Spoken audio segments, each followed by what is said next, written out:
ဘဝထဲမှာမာတဲ့ဆိုတဲ့ရာကြည်ကြီးမှမရှိခဲ့ဘူးပါ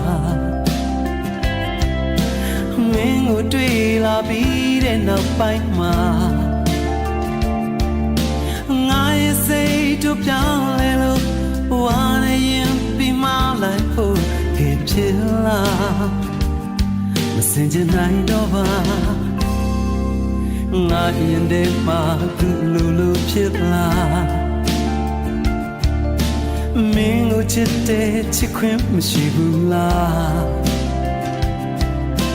ကြိတ်မိတ်ပြီးဖြေဖြောင်းပြန်ငါကြိုးစား